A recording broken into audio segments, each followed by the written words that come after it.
Je crois vraiment que l'expression des racines et des ailes prend tout son sens dans cette période qui est transitoire, où nous pouvons nous recentrer sur l'essentiel, revenir au fondement pour savoir où l'on va est important. Et je crois sincèrement que c'est dans sa parole que se trouvent beaucoup de réponses à nos questions. Toutes ces questions qui chatouillent et chipotent nos cœurs encore, quand, d'où, pourquoi et qui, comment, combien de temps. Le photographe italien Massimo Vitali posait hier cette seule question: quelle sera notre prochaine normalité?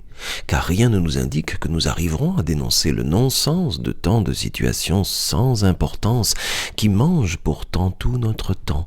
Moi, dit-il, je réapprends ce qui est l'ADN de mon métier: attendre, être patient, ne pas être anxieux. Joanne me dit qu'elle a ressenti beaucoup d'anxiété justement au début du confinement, de l'anxiété pour ses enfants et son époux Laurent, pour ses élèves aussi, mais c'est un peu dans sa nature. L'anxiété, c'est juste une peur et de l'inquiétude face à des situations changeantes.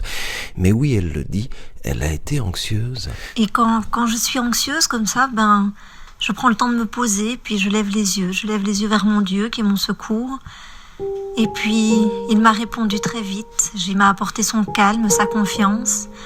Et j'ai pu du coup vraiment regarder, voir autour de moi, voir ses bénédictions, voir aussi à quel point je faisais partie des privilégiés, parce que je ne manquais de rien, parce que j'étais en bonne santé, parce que mes proches étaient en bonne santé. Et puis, ça m'a surtout permis de le bénir pour tout ça et de me rendre compte qu'autour de moi, il y avait des gens qui n'avaient pas tout ça.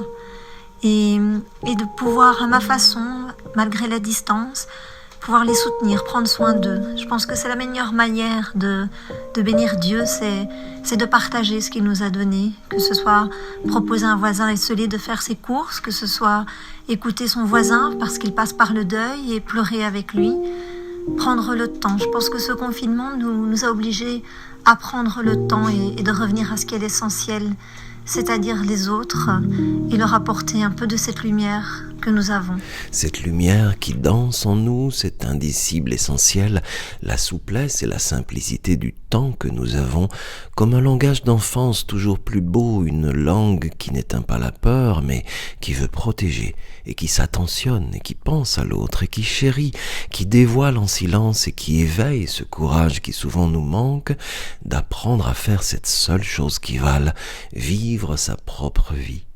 Et tout partout sur ce sentier de rassurance, il y a ces versets qui tracent une origine et un sens, comme des petits cailloux posés à vue. Joanne en a un qu'elle serre dans sa main tous les jours, dit-elle. Tous les jours, depuis très longtemps, c'est dans le calme et la confiance que sera votre force. Et c'est un verset qui m'a toujours suivi parce que je suis d'un naturel stressé et il m'a souvent fait beaucoup de bien. C'est une promesse à laquelle je m'accroche. Mais j'ai pu relire également 2 Corinthiens 11, verset 2. C'est une invitation à revenir à la simplicité du message du Christ. Et dans ces temps où l'on observe une grande distance entre les personnes humaines, une grande distance avec la nature, avec Dieu, je crois vraiment que cette simplicité du message du Christ nous rappelle de revenir aux autres, de revivre en harmonie avec cette création qui a été faite pour nous, mais surtout à la simplicité de la relation personnelle avec Dieu. Et c'est là-dedans, je crois, que nous pourrons trouver notre harmonie et notre équilibre. 2 Corinthiens 11, 2, Paul parle de cet amour si grand qui vient de Dieu et qui, oui, tient notre cœur et notre âme en équilibre.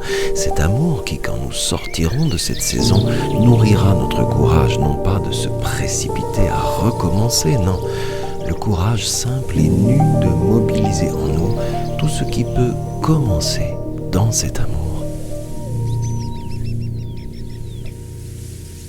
Attention, la Bible peut faire gravement du bien à la santé.